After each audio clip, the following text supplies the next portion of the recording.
즐거운 나의 집이라고 하는 노래가 있습니다. 언젠가는 한번 들어보셨을 노래입니다. 가사의 내용을 보면 즐거운 곳에서는 날 오라 하여도 내 쉴 곳은 작은 집 내 집뿐이라. 내 나라 내 기쁨 길이 쉴 곳도 꽃피고 세우는 집 내 집뿐이요. 오 사랑 나의 집 즐거운 나의 벗 내 집뿐이라 하는 가사의 노래입니다. 우리 한번 들어보겠습니다. 우리는 가정생활을 하는 사람들인데 우리의 집이 정말 기쁨이 있는가, 그리고 늘 즐거움의 노래가 있는가 생각을 해봅니다. 사실 가정의 즐거움은 부부의 행복으로부터 시작이 되어집니다. 부부간에 소통이 있고 부부간에 사랑이 흐르면 그 가정은 즐거운 집이 될 수가 있습니다. 오늘 우리가 부부주의를 맞이하면서 어떻게 하면 즐거운 집을 만들어 갈 것인가 하는 부분에 대해서 좀 성경적으로 조명을 해 가면서 은혜를 나누고자 합니다.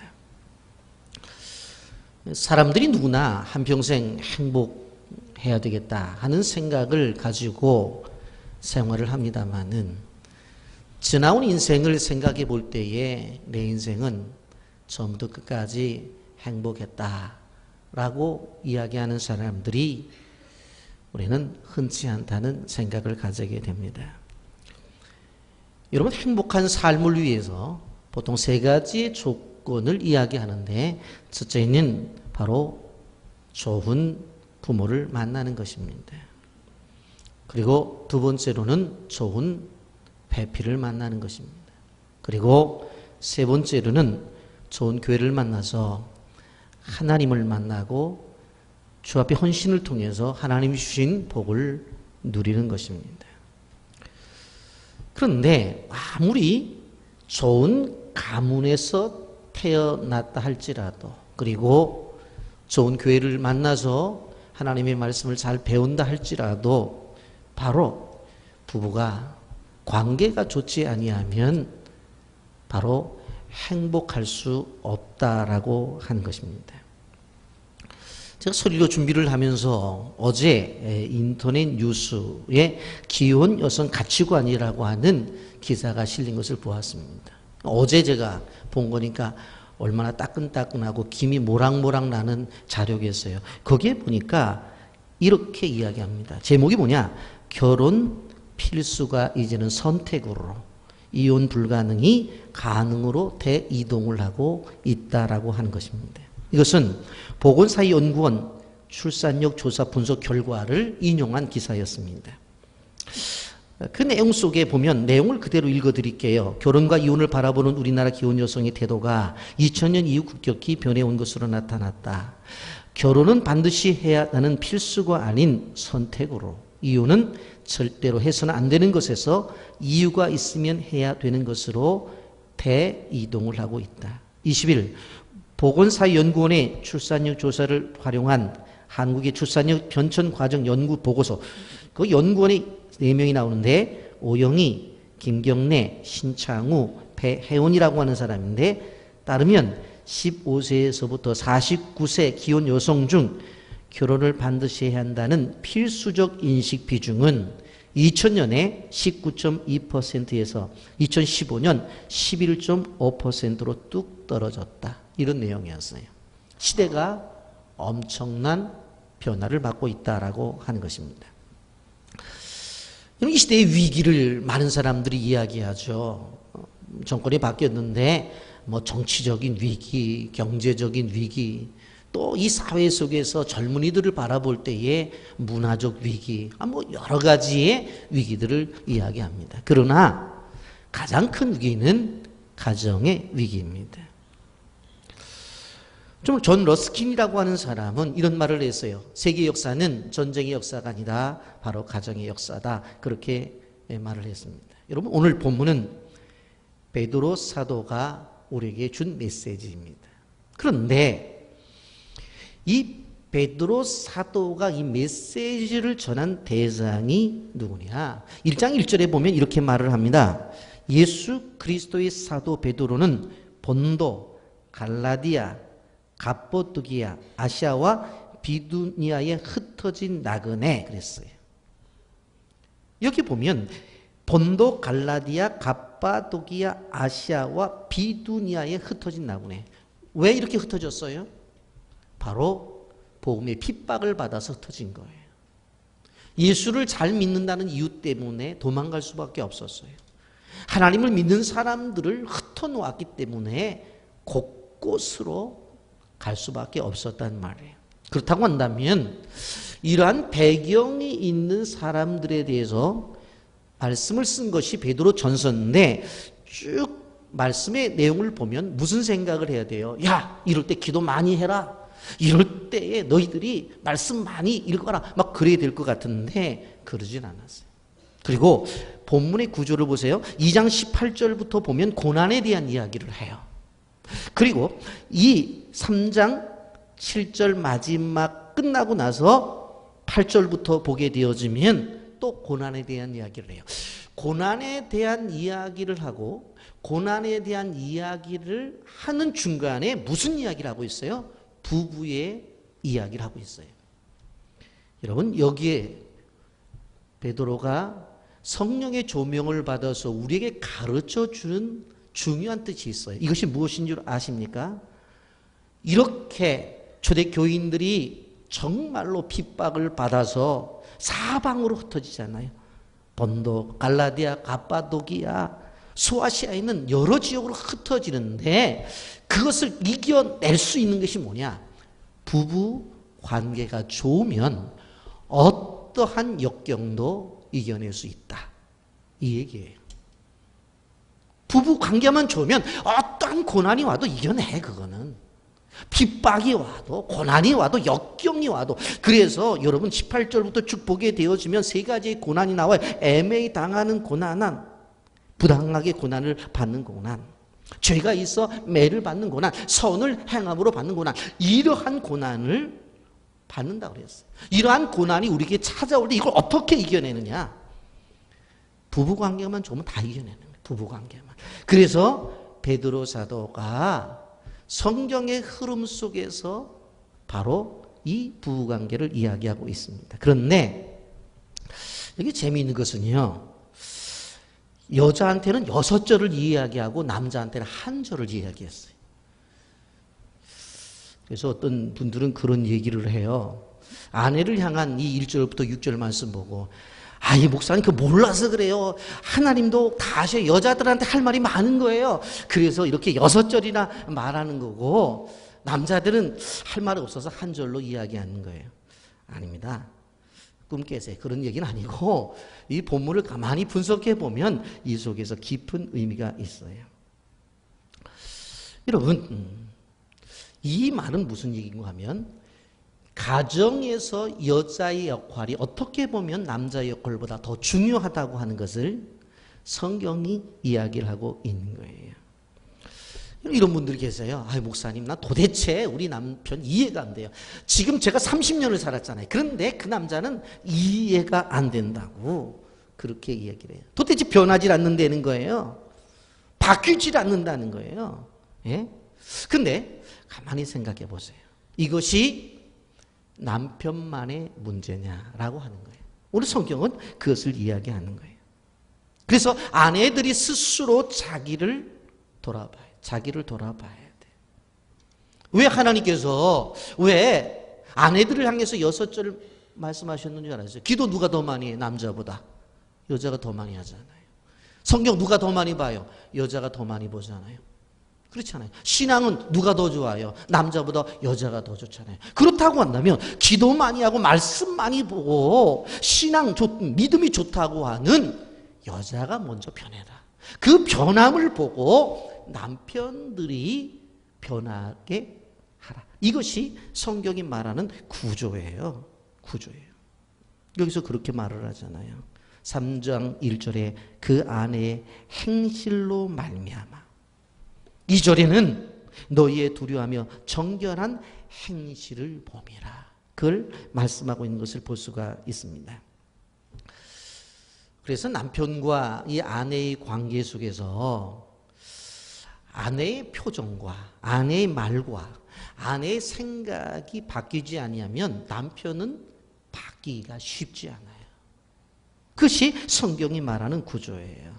그래서 베드로 사도가 남편에 대한 이야기보다도 아내들을 향해서 6절이나 이렇게 이야기하고 있는 것을 보게 되었습니다.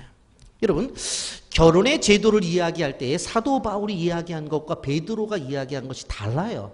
왜 다른 줄 아세요? 바울은 결혼을 안 해봤어요.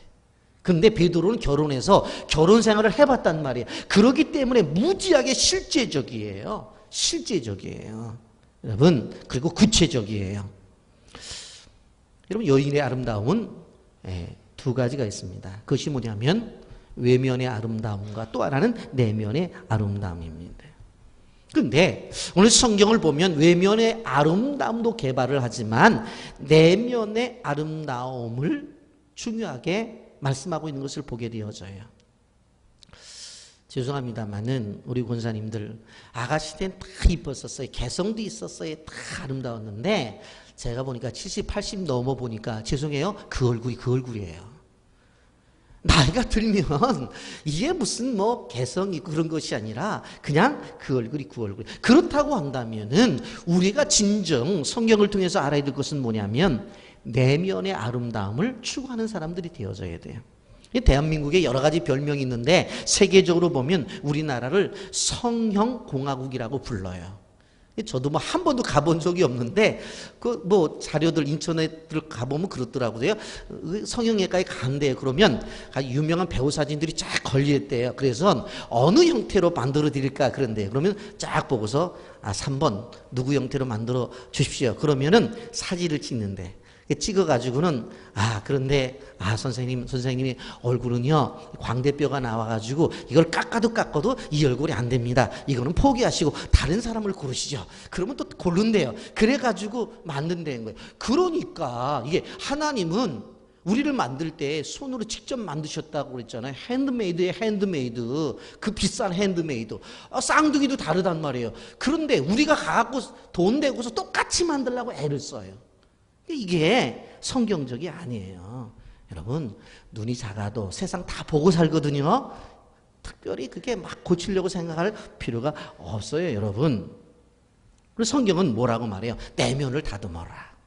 자꾸 외모. 그렇다고 해서 여러분 제가 뭐 화장하는 거 부정하고 더 이쁘게 뭐 미장원 가는 거 부정하고 그런 거 아니에요. 해야지. 그러나 더욱더 성경에서 말하는 것은 외모만 꾸미지 말고 내면을 다듬어라. 여러분 베드로전서 3장 3절 4절 다 같이 볼까요? 시작 읽습니다. 너희의 단정은 머리를 꾸미고 금을 채고 아름다운 옷을 입는 외모로 하지 말고 오직 마음에 숨은 사람을 온유하고 안정한 심령이 썩지 아니할 것으로 하라. 이는 하나님 앞에 값진 것이니라. 여기 너무나 매력적인 단어가 나오잖아요. 숨은 사람이 있는데 그 숨은 사람이 어디에 숨어 있어요? 마음에 숨어 있대요. 마음에 숨은 사람. 우리 마음속에 숨은 사람이 하나 있다라고 하는 것입니다. 보통 이 사람을 속사람이라고 그렇게 말을 합니다. 여러분, 우리가 외모는 정기적으로 미장원도 가고 때 되면 절기를 따다 옷도 갈아입고 또 화장품 다 쓰면 또 새로운 거 쓰고 또 어느 화장품이 좋다고 하면 그 메이커를 바꿔서 쓰잖아요. 그렇다고 한다면 우리의 내면도 이렇게 끊임없이 바꿔가고 있는지를 생각해 봐야 돼요. 그런데 이 속사람을 단정하는 데 있어서 첫째로 아주 명쾌하게 답을 하고 있어요. 그것이 뭐예요? 3장 1절 아내들아 이와 같이 자기 남편에게 순종하라. 이렇게 말해요. 여자 집사님들 그 인상 피고 들으세요. 순종하래 순종. 이게 속사람의 아름다운 모습이라고 그렇게 말씀하고 있는 것을 볼 수가 있습니다. 아내들아 이와 같이 자기 남편에게 순종하라. 이는 혹 말씀을 순종하지 않는 자라도 말미암지 않고 그 아내의 행실로 말미암아 구원을 받게 하려 합니다. 순종하래요. 그 행실로 말미암아 남편의 구원이 이루어진다라고 그렇게 말씀하고 있습니다. 분명한 목적이 있다는 거예요. 순종하는 목적이 있다는 거예요. 목적이 없는 것이 아니라 이유가 있다라고 하는 것입니다. 여러분, 사람의 욕구 중에서 한 가지가 무엇인가 하면 존경을 받고 싶어하는, 인정을 받고 싶어하는 욕구가 있다고 그랬어요. 바로 심리학자인 메슬로우라는 사람이 말을 했는데, 그런데 이러한 근거에 의해서 부부는, 특별히 남편은 아내에게 인정을 받고 싶어 한다는 거예요. 끊임없이 세상 모든 남자보다 당신이 잘생겼다는 거예요. 무조건 훌륭하다는 거예요. 대단하다는 거예요. 다시 죽었다가 태어나도 내가 당신한테 시집가겠다는 그 얘기예요. 별로 마음에 안 드는 얘기 하는 것 같아요. 근데 그거를 원한다는, 그거를. 여러분, 남편에게 순종한다는 말은 남편을 무시하지 않는다는 것이 포함되어 있고, 남편을 비난하지 않는다는 말이고, 남편을 거절하지 않는다는 내용이 포함되어 있어요. 여러분, 행복한 가정이 되기 위해서는 뭐냐면 이러한 순종의 모습이 있어야 된다. 제가 가끔 이런 설교를 하면은 우리 남자 집사님들이 그래요. 야, 오늘 내가 잘 왔다. 당신 잘 왔다. 목사님 설교 들었지? 아무 소리 말어. 순종하래. 그렇게 얘기를 하는데 그렇게까지만 하지 마세요. 하나님의 말씀은 그냥 듣고 내가 순종하기 위해서 하나님이 주시는 것이지 다른 사람을 교육시키기 위해서 주는 말씀이 아니에요. 우리가 잘못된 게 뭐냐면 무슨 말씀을 들으면 그걸 가지고 자꾸 다른 사람을 교육하려고 그래. 그러지 말고 그 말씀이 뭐예요? 다른 사람을 교육하기 위해서 주신 말씀이 아니라 나에게 주신 교훈의 말씀이에요. 그렇게 받아들여야 되는 거예요. 말씀이 이런데 왜 하지 않느냐고 비난의 도구가 되어서는 안 되고 내가 어떻게 해야 이 말씀대로 순종할 수 있는지 그런 관점 속에서 받아야 되는 거예요. 여러분, 아내들이 기억해야 될 것이 뭐예요? 남편을 존중하라는 거예요. 남편을 존경하라고 하는 것입니다. 한국의 여성들이 너무 똑똑하죠. 그래서 남편 말을 잘 안 들으려고 해요. 그래서 가정 안에서 불화가 많이 나오는 것을 바라볼 수가 있습니다. 오늘 성경에 보게 되어지면 하나 예를 들죠. 누구예요? 아브라함이 예를 드는 거예요. 오늘 아브라함이 이삿짐을 싸는 거예요. 어디 가려고? 이사 가려고. 어디로? 나도 몰라. 이 무책임한 남편이 어디 있어요? 이사를 간다는데 자기도 모르게 간대. 왜? 하나님이 그냥 가래. 그런데 여러분, 사라 아무 말 않고 따라가잖아요. 그래서 믿음의 조상, 그리고 따라가서 뭐가 되어줘요? 여러분, 아들 이삭을 낳잖아요. 이게 순종의 모습으로 보여주고 있잖아요. 여러분, 노아 한번 생각해 보세요. 어느 날 연장통을 챙겨요. 당신 어디가? 산 위로 올라간대. 뭐하러? 배 만들어 간대. 아니, 배를 만들려면 어디로 가야 돼요? 강으로 가든지 바닷가로 가야 되지. 산 위에 올라가서 출근은 안 하고 노상 배 만들어 올라가. 하루 이틀이 아니에요. 몇 년? 120년 동안. 노아의 분이 아무 말 안 했어요. 핏게 들고 당신 정신병원 가야 되겠어. 그런 얘기 안 했다고. 그 결과가 나타난 게 뭐예요? 자기도 구원받지만 자기 아들 셋과 며느리 다 구원받는 노아의 방주를 만들어내잖아요. 왜? 순종했기 때문에. 이유가 없었어요. 그래서 베드로전서 3장 5절 6절에 이렇게 말합니다. 전에 하나님께 소망을 두었던 거룩한 부녀들도 그랬어요. 거룩하다는 표현을 쓰잖아요. 거룩한 부녀들도 이와 같이 자기 남편에게 순종함으로 자기를 단정하였다. 여자의 단장은 남편의 말에 순종이 단장이래요. 파운데이션을 바르고 거기다가 아름다운 좋은 것들을 바르는 것만이 단장이 아니라 순종이 단장이래요. 사라가 아브라함을 주라 칭하여 순종한 것 같이 너희는 선을 행하고 아무 두려운 일에도 놀라지 아니하며 그의 딸이 된 것이니라. 여기 뭐라고 말해요? 남편을 주라고 그랬어요. 주님이라고 그랬어요. 여보라고 그래도 안 그랬어요. 여러분, 주님이라고 그랬어요. 주님이라. 여러분, 여기서 우리가 주목해야 될 거 단장이라는 말이에요. 단장했다고 그래요. 단장. 헬라말을 보니까 코스메오라는 단어를 쓰고 있어요. 그런데 이 뜻은 정돈하다, 꾸미다, 장식하다라고 쓰는데 이 시제를 보니까 미완료형이에요. 그건 무슨 얘기냐면 여성 집사님들이 잘 들어야 돼요.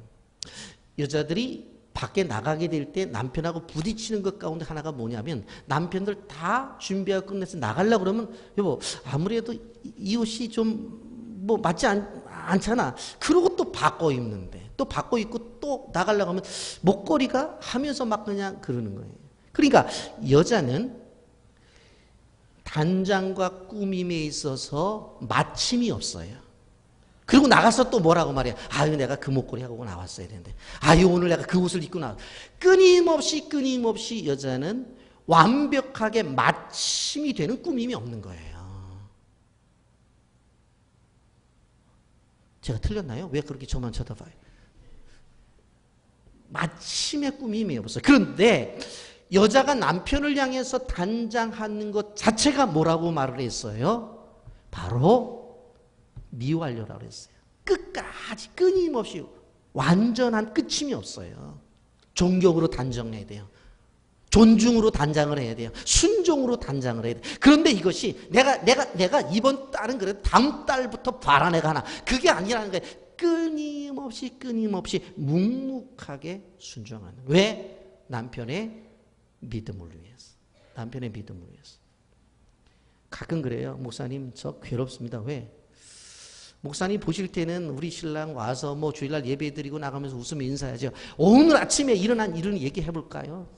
안 일어난 사람 교회 가자. 오늘만 쉬면 안 돼. 그래도 가자. 그럼 조건이 나온대. 갔다 와서 뭐 해줄래부터 시작해서 다 해줄게. 우리 집에 목사님 아들 둘만 있는 줄 아시죠? 아니에요. 저는 아들 셋을 키웁니다. 그렇게 얘기를 해요. 왜? 그게 현실이니까. 그런데 성경은 뭐라고 말해요? 그렇게 하라는 거예요. 왜? 남편의 믿음의 성장과 성숙을 위해서. 구원을 위해서. 어떻게 보면 설령 남편의 부당한 요구가 있어요. 온당치 못한 처신이 있어요. 그런데 그것을 잘 견뎌내려는 거예요. 왜 그래요? 그런데 그것은 남편을 위해서 할 때 내가 손해보는 것 같은데 가만히 보니까 뭐예요? 나도 믿음의 사람으로서 강인해지고 나도 믿음의 사람으로 더욱더 든든해지는 자신을 발견하는 거예요. 그래서 아내는 남편을 향해서 전투적으로 달려들면 안 돼요. 온유하고 착하고 정결한 모습으로 나타나야 되는 거예요. 그럴 때에 바로 아름다운 가정을 만들어내는 거예요. 잠언서 31장 28절 30절에 이렇게 말합니다. 그의 자식들은 일어나 감사하며 그의 남편은 칭찬하기를 덕행 있는 여자가 많으나 그대는 모든 여자보다 뛰어나다 하느니라. 고운 것도 거짓되고 아름다운 것도 헛되나 오직 여호와를 경외하는 여자는 칭찬을 받으리라. 여러분, 남편이 무슨 칭찬을 해야 돼요? 여기 잠언서 31장 29절에 나타난 대로 덕행 있는 여자가 많으나 그대는 모든 여자보다 뛰어나다. 당신은 모든 여자, 세상의 모든 여자보다도 당신이 뛰어나. 세상의 모든 여자를 다 데리고 와도 나는 당신과 바꿀 수가 없어 하는 고백이 바로 나와야 되는 거예요. 어떤 때? 바로 순종할 때. 순종할 때. 그래서 참된 성품을 갖추고 인격적인 여성이 되어서 성숙한 여성의 미덕을 나타내야 된다라고 하는 것입니다. 자, 이렇게 얘기를 하고 나서 남편에 대한 이야기를 해요. 한 절이죠. 7절 다 같이 읽어봅니다. 시작. 남편들아 이와 같이 지식을 따라 너희 아내와 동거하고 그를 더 연약한 그릇이요 또 생명의 은혜를 함께 이어받을 자로 알아 귀히 여기라. 이는 너희 기도가 막히지 아니하게 하려 함이라. 여기서 주목해야 될 단어. 남편들아 이와 같이 지식을 따라 그랬어요. 남자 집사님들을 따라서 하세요. 남편들아. 2부 때는 크게 했는데 왜 소리가 안 나요?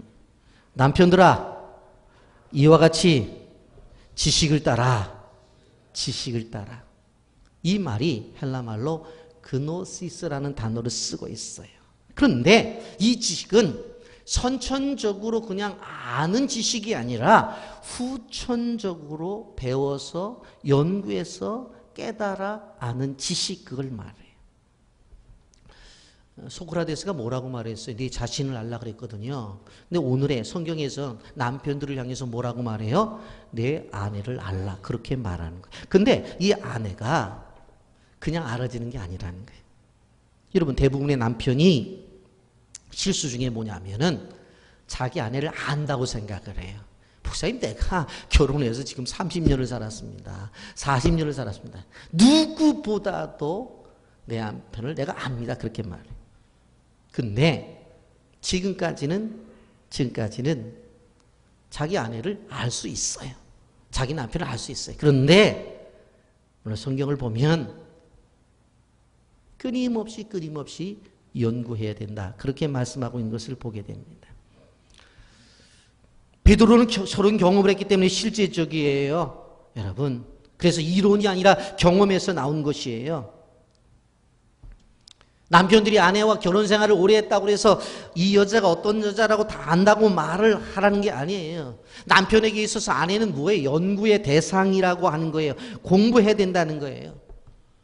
양배추를 벗기면 똑같은 것 같은데 또 나오잖아요. 벗기면 똑같은 것 가운데 또 나오잖아요. 계속 벗겨도 나오는 것처럼 여성은 그렇다라고 말하는 거예요. 여러분, 그래서 바로 남편은 아내를 향해서 어떻게 해야 된다? 연구해야 된다. 도대체 내가 아는 것 같은데 그 다음날 또 다른 모습이 나타나요. 내가 이러면 될 것 같은데 그다음에 반응이 달라요. 그래서 끊임없이 달라질 수 있는 게 여성이기 때문에 여자에 대해서 연구를 해라. 지식을 가져라. 그렇게 말하고 있는 것을 볼 수가 있습니다. 그래서 여자를 대할 때 단순하게 눈으로 보고 그냥 마음으로 느끼는 것뿐만 아니라 더 깊은 연구가 필요한 거예요. 학자가 돼야 돼. 자기 아내를 향한 학자가 되어져야 돼. 그러면서 왜 그러냐? 연약한 그릇이라고 말하지 않아요. 아스테네스라는 단어를 쓰고 있는데 여자는 강하지 않고 힘이 없고 연약하다고 말을 해요. 민감한 존재라는 뜻을 갖고 있습니다. 여러분, 여자는 아주 예민한 존재예요. 그렇기 때문에 작은 일에도 큰 상처를 받을 수가 있어요. 남자는 그게 아무런 일도 아니라고 그래요. 그런데 여자는 그것 갖고 큰 상처를 받아요. 그래서 남편들이 아내에게 말하는 것이나 행동하는 것을 조심해야 돼요. 여러분, 분명히 성경이 아내에게 남편에게 순종하라고 명령했다 할지라도 그것을 강요하는 식으로 해서는 안 돼요. 아내의 성격과 취미와 감정의 상태를 잘 파악해서 그래서 그것을 잘 대접함으로 말미암아 아내로 하여금 자연적으로 순종하게끔 해야 되는 것이지. 자, 오늘 성경 좀 보자. 베드로전서 3장 1절 펴봐. 이런 식으로 해서는 안 된다는 거예요. 이렇게 해서는. 그래서 저도 남자입니다만은 뭐 생일을 그냥 넘어갈 수도 있잖아요. 결혼기념일도 그냥 넘어갈 수 있어요. 그런데 여자들은 그렇진 않은 것 같아요. 달력에다 빨갛게 이렇게 표시해 놓고 그러는 것 같아요. 어느 집에 갔더니 애들 방에도 자기가 들어가서 애들이 표시하는데 여자 집사님이 엄마 생일 그래갖고 동그라미 다 쳐놓는데. 여러분, 왜 그래요? 여자들이 예민하기 때문에 그래요. 그래서 7절 하반절에 뭐라고 말해요? 귀하게 여겨라. 귀히 여기라. 수많은 남편들이 의도하지 않지만 말로서 상처를 줄 때가 있어요. 행동으로 상처를 줄 때가 있어요. 그러면서도 상처를 주는 줄 모르는 사람들이 많아요. 왜 그래서요? 아내가 귀하다고 하는 것 자체를 기억하고 있지 않기 때문에 그래요. 여러분, 연애할 때는 잘해요. 그런데 결혼하고 나서 지나게 되어진다면 뭐 우리 집에 왔는데 결혼해서 10년 됐는데 내 여자니까 막 대해도 되고 감정대로 표현해서는 안 되는 거예요. 그래서 요새 황혼, 이혼이 나오는 거예요. 여러분, 아내가 남편보다 연약하다는 것을 약점으로 보지 마세요. 강점으로 보세요. 여러분, 여자는 어떻게 보면 남자보다도 무지하게 세밀하죠. 그래서 아주 세밀한 것을 보고 더 가족적으로 봐요. 만약 예를 들어서 남편이 친구들과 어울려서 밤새 술을 먹고 돌아오잖아요. 그럼 남자는 다른 생각 없어요. 어제 사업 때문에 먹을 수밖에 없다는 거예요. 그래서 먹고 들어왔다는 거예요. 근데 여자는 생각해 보세요. 저러다가 나이 들어서 몸 망가지는데 생각해요. 저 모습 가고 들어오면 애들이 보면 어떤 생각을 가질까? 아버지한테 존경이 안 될 텐데 그 생각을 하는 거예요. 그리고 은근 돈 없다고 그러는데 돈 없다고 하면 왜 술을 먹일까? 경제적인 것, 다양한 것들을 생각하는 거예요. 그래서 말을 하잖아요. 그런데 사람들은 그걸 바가지 긁는다고 말을 해요. 여러분 기억해야 돼요. 바가지 긁는 게 취미인 여자는 세상에 없습니다. 그래가지고 뭐 좀 얘기를 하면 어휴 옛날 바가지는 긁으면 구멍이라도 났지 요새는 플라스틱이라 구멍도 안 나. 그러면서 불편해해요. 제가 남자를 대표해서 말씀드립니다. 아내들의 얘기를 잘 들으십시오. 들어야 돼요. 그래야지 되는 거예요. 나이가 들수록. 여러분 한번 가정도 마찬가지. 모성애 누구도 못 따라가요. 여러분 유대인들을 보면요, 남자 유대인과 이방인이 결혼하면 유대인이 안 돼도 여자 유대인과 이방인 남자가 결혼하면 그 자녀가 유대인이 돼요. 그러니까 여자가 가지고 있는 영향력은 대단한 거예요. 그래서 옛말에도 조강지초를 귀하게 보라고 말하잖아요. 아무리 밖에서 보는 여자들이 이쁘고 매력적이고 아름다워도 소용없는 일이에요. 아내가 가장 소중한 사람이에요. 잠언서 5장 18절부터 19절에 보면 내 샘으로 복되게 하라. 내가 젊어서 취한 아내를 즐거워하라. 그는 사랑스러운 암사슴 같고 아름다운 암노루 같으니 너는 그의 품을 항상 족하게 여기며 그의 사랑을 항상 연모하라 그랬어요. 제가 미국에 RTS 때문에 공부하러 잠깐 갔었을 때에 대형 교회를 방문하게 되어졌는데 그 교회에서 설교를 하는 것이 그날 본문이 잠언서 5장 18절과 19절이었어요. 그런데 그 예배를 보고 제가 감동을 했잖아요. 딱 예배가 시작되니까요 불이 쫙 꺼지는 거예요. 그랬더니 강대산 중앙에 허리가 구부정한 할아버지가 간증을 하는 거예요. 뭐 제가 영어를 잘하지 못하기 때문에 다 알아듣지 못해도 흐름은 알잖아요. 근데 그 프로젝트 뒤에 배경적인 사진이 나오는 거예요. 그러니까 젊었을 때 결혼을 했어요.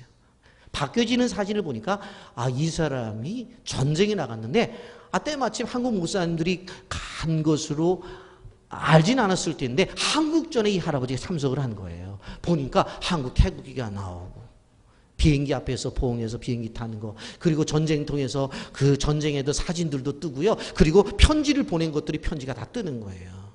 그거 다 보여주더라고요. 그래서 불이 쫙 꺼져요. 그 조금 있더니 저쪽에 조명이 딱 비춰주더니 이 조금 전에 간증한 할아버지가 휠체어에 앉아있는 할머니를 밀고 오는 거예요. 그러더니 강대산 중앙에 딱 오더니 그 할머니를 딱 껴안고 키스를 하고 유유히 조명에 맞춰서 사라져요. 그게 뭐예요? 본문 그거예요. 내가 젊어서 취한 아내를 즐거워해라. 이렇게 고생하지 않았느냐. 그러니 끝까지 병든 아내지만 책임을 져라.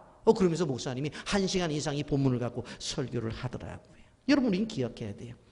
귀히 여기라 라고 할 때의 귀라는 말은 헬라말로 티메라는 단어를 쓰고 있는데 뭐예요? 가치, 명예, 존경. 그 얘기를 하고 있습니다. 아내를 귀히 여기라. 가치 있는 존재로 생각을 해라.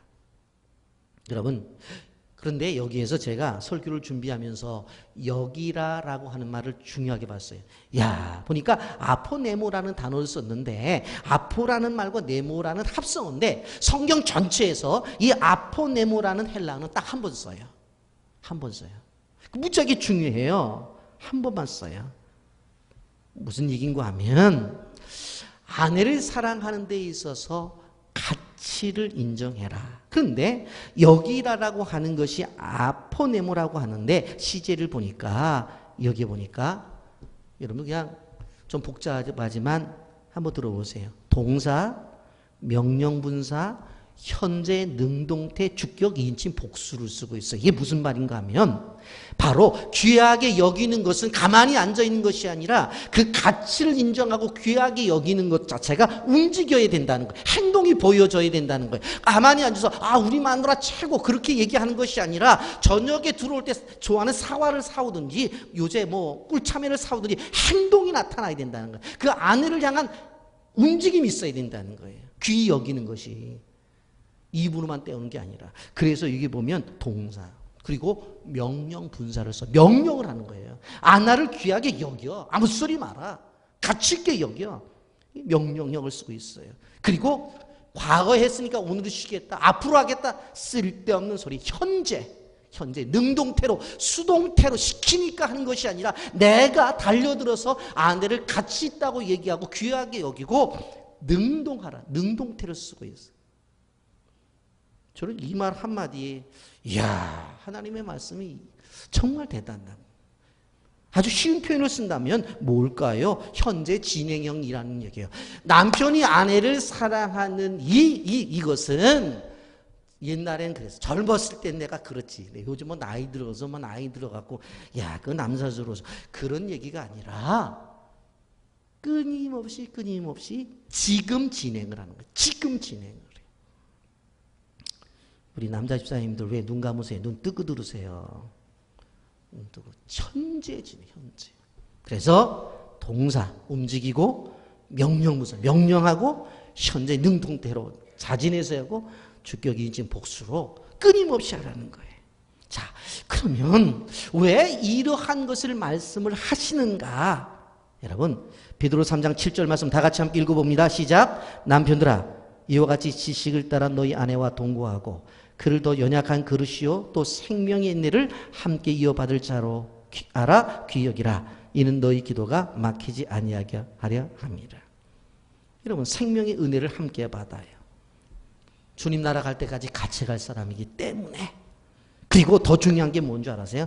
아내와의 관계가 단절되어지고 아내와의 관계가 온전하지 못하면 하나님 이렇게 말해요. 너 기도해도 기도 내가 안 들어주겠다는 얘기예요. 무서운 이야기입니다.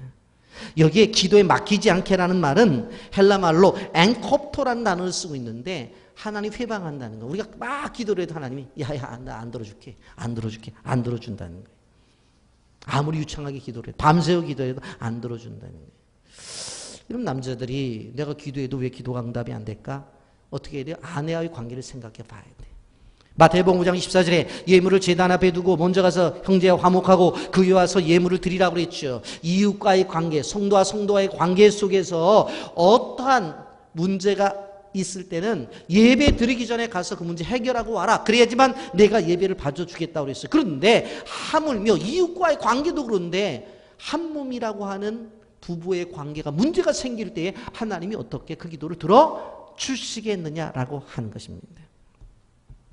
여러분, 교회만이 중요한 게 아니에요. 가정은 작은 교회입니다. 그럴 때 하나님께서 그 작은 교회인 하나님께서 그 가정에 임재하셔서 그 가정을 통치하시는 것을 기뻐하세요. 그래서 남편은 자기 감정과 자기 느낌과 자기 생각만을 앞세워서 아내에게 상처를 주면 안 돼요. 네? 다른 사람이 아니에요. 나와 같이 하나가 된 존재. 그래서 에베소서 5장 28절에 이렇게 말합니다. 이와 같이 남편들도 자기 아내 사랑하기를 자기 자신과 같이 할지니 자기 아내를 사랑하는 자는 자기를 사랑하는 것이니라 그랬어. 여러분, 자기를 사랑하는 만큼 사랑해야 된다. 자기가 먹고 싶은 거 있으면 누구를 생각해야 돼요? 아내 생각해야 된다는 거예요. 에? 그렇지 않으면 안 된다고 하는 거예요. 이런 우리는 생각해 봐야 돼요. 내가 아내를 사랑할 때 현재 진행형으로 사랑하고 있는지 아닌지를 좀 생각해 봐야 돼요. 여러분, 뇌신경 심리학적으로 보면 아무리 첫눈에 반하고 필이 꽂히고 난리 법석을 떤다 할지라도 2, 3년이 지나면 그 뇌는 어떻게 되어져요? 다 흐려진대요. 그러니까 2, 3년 전에는 그냥 뭐 밥사발만 봐도 그녀의 얼굴로 보이고 뭐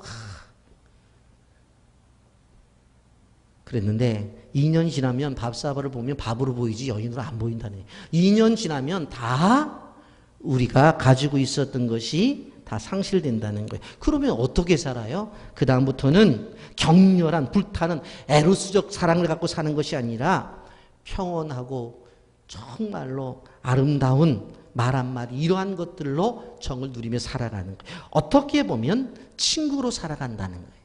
그런데 좀 더 건강한 가정을 이루기 위해서는 어떻게 해야 된다고요? 공동의 가치를 만들어내라는 거예요. 공동의 목표를 만들어내라는 거예요.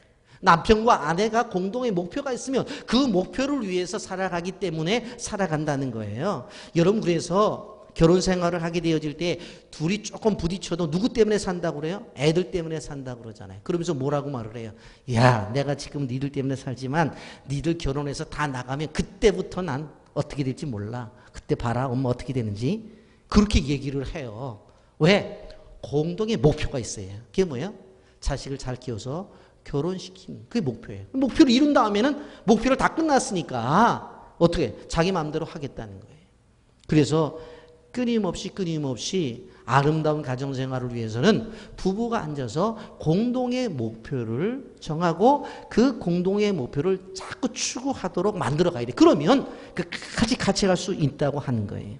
여러분, 헐리우드 영화에서는 사랑이 식으면 이혼하라고 말해요. 그러나 성경은 그렇게 말하지 않아요. 사랑이 식었다고요?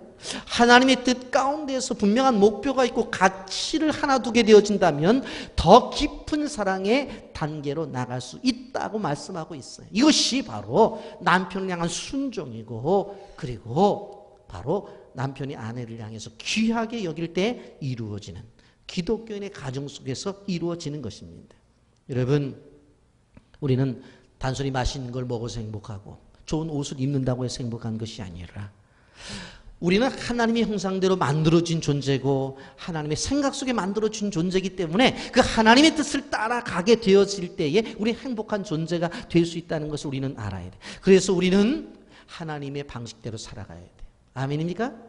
하나님의 가치를 따라 살아가야 돼요. 아멘입니까? 하나님의 기준을 따라 살아가야 돼요. 그래서 모든 것들이 무엇입니까? 나의 삶의 방식이 하나님의 방식인지, 아니면 하나님이 가장 가치 있게 여기는 것이 나에게도 가장 가치 있게 여기는 것인지, 아니면 하나님께서 정해주신 기준이 내 삶의 기준인지를 가지고 살아가야 되는 거예요. 그러면 행복해요.